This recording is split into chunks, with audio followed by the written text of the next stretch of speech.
Hello, welcome back Rida's kitchen. ಇವತ್ತು ನಾನು veg Kurma recipe ಮಾಡ್ತಿದ್ದೇನೆ. ತುಂಬ ಚೆನ್ನಾಗಿರುವಂತಹ ರೆಸಿಪಿ, ಎಲ್ಲರೂ ಕೂಡ ಟ್ರೈ ಮಾಡಲೇಬೇಕು. ತರಕಾರಿ ಇಷ್ಟ ಇಲ್ಲದವರು ಕೂಡ ಇಷ್ಟಪಟ್ಟು ತಿನ್ನುವಂಥ ರೆಸಿಪಿ. ಬನ್ನಿ ಯಾವ ಥರ ವೆಜ್ ಕುರ್ಮಾ ರೆಸಿಪಿ ಮಾಡೋದಂತ ನೋಡುವ.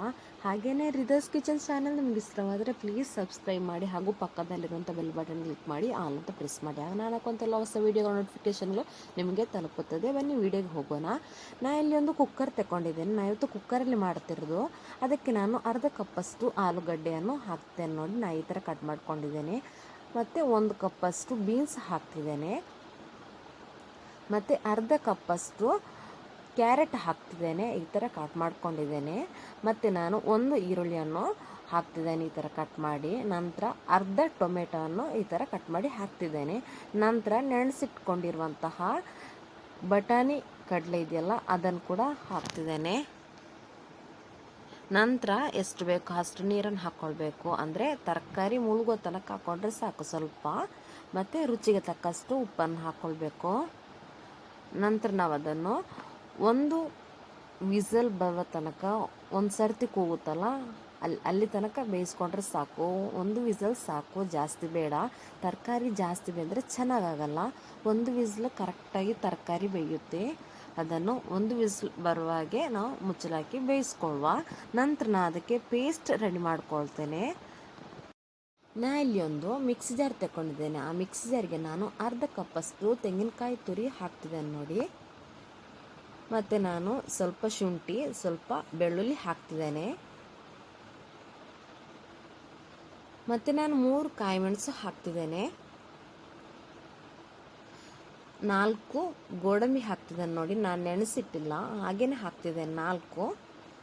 ಮತ್ತು ಸ್ವಲ್ಪ ನೀರು ಹಾಕ್ಕೊಳ್ಬೇಕು. ನಾನಿಲ್ಲಿ ಅರ್ಧ ಕಪ್ಪಷ್ಟು ನೀರು ಹಾಕ್ತಿದ್ದೇನೆ. ಅದನ್ನು ಮಿಕ್ಸಿಲಿ ಗ್ರೈಂಡ್ ಮಾಡ್ಕೊಳ್ವಾ. ಚೆನ್ನಾಗಿ ಪೇಸ್ಟ್ ಥರ ಗ್ರೈಂಡ್ ಮಾಡ್ಕೊಳ್ಬೇಕು. ನೋಡಿ, ಪೇಸ್ಟ್ ರೆಡಿಯಾಗಿದೆ ನೋಡಿ. ಈ ಥರ ಪೇಸ್ಟ್ ಹಾಕಬೇಕು ನೋಡಿ. ನಮ್ಮ ತರಕಾರಿ ರೆಡಿಯಾಗಿ ಬೆಂದಿದೆ. 1 ವಿಸಿಲ್ ಬೇಯಿಸ್ಕೊಂಡಿದ್ದೇನೆ ನೋಡಿ, ಕರೆಕ್ಟಾಗಿ ಬೆಂದಿದೆ. ಜಾಸ್ತಿ ಬೆಂದರೆ ಚೆನ್ನಾಗಾಗಲ್ಲ. ಸೊ ಅದಕ್ಕೆ ನಾನು ಹೇಳಿದ್ದು 1 ವಿಸಿಲ್ ಸಾಕಂತೇಳಿ.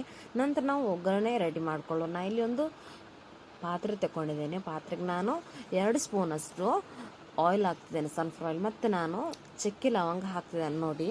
ಸ್ವಲ್ಪ ಚಕ್ಕೆ, 2 ಲವಂಗ, 2 ಏಲಕ್ಕಿ ಹಾಕ್ತೇನೆ. ನಂತರ ನಾನು ಬೇವು ಸೊಪ್ಪು ಹಾಕ್ತಿದ್ದೇನೆ. ಆಗಲೇ ನಾನು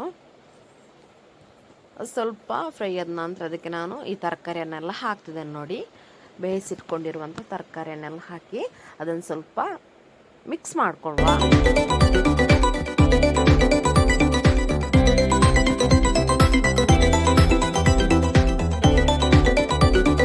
ನಂತರ ನಾವು ರುಬ್ಕೊಂಡಿದ್ದೇವಲ್ಲ ಆ ಪೇಸ್ಟನ್ನು ಈ ತರಕಾರಿಗೆ ಹಾಕ್ಕೊಳ್ಬೇಕು ನೋಡಿ. ನಾನು ಹಾಕ್ತಿದ್ದೇನೆ. ನಂತರ ಅದನ್ನು ಚೆನ್ನಾಗಿ ಮಿಕ್ಸ್ ಮಾಡ್ಕೊಳ್ಳುವ. ಚೆನ್ನಾಗಿ ಮಿಕ್ಸ್ ಮಾಡಿಕೊಂಡ ನಂತರ ಸ್ವಲ್ಪ ಕುದಿ ಬಂದರೆ ಸಾಕು. ಅಂದರೆ ತರಕಾರಿ ಹಾಕಿದ ನಂತರ ಪೇಸ್ಟ್ ಹಾಕ್ತೇವಲ್ಲ, ಪೇಸ್ಟ್ ಹಾಕಿದ ನಂತರ ನೋಡಿ ಈ ಥರ ಸ್ವಲ್ಪ ಕುದಿ ಬಂದರೆ ಸಾಕು. ಫ್ಲೇಮ್ ಆಫ್ ಮಾಡ್ಕೊಳ್ಬೇಕು.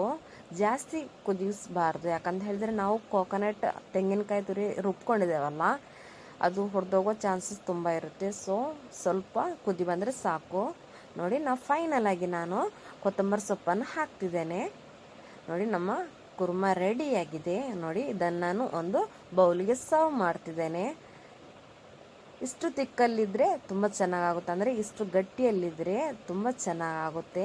ಬೇಕಾದರೆ ನೀವು ತೆಳು ಮಾಡ್ಕೊಳ್ಬೋದು. ಇನ್ನೂ ಕೂಡ ಗಟ್ಟಿ ಬೇಕಂತ ಹೇಳಿದ್ರೆ ಅದೇ ಗಟ್ಟಿ ಆಗುತ್ತೆ. ಸ್ವಲ್ಪ ಹಾಗೆಯೇ ಬಿಟ್ಟರೆ ಆಯಿತು. ಅಂದರೆ ಫ್ಲೇಮ್ ಆಫ್ ಮಾಡಿ ಮುಚ್ಚಲಿಟ್ಟರೆ ಅದೇ ಸ್ವಲ್ಪ ಡ್ರೈ ಆಗುತ್ತೆ ನೋಡಿ.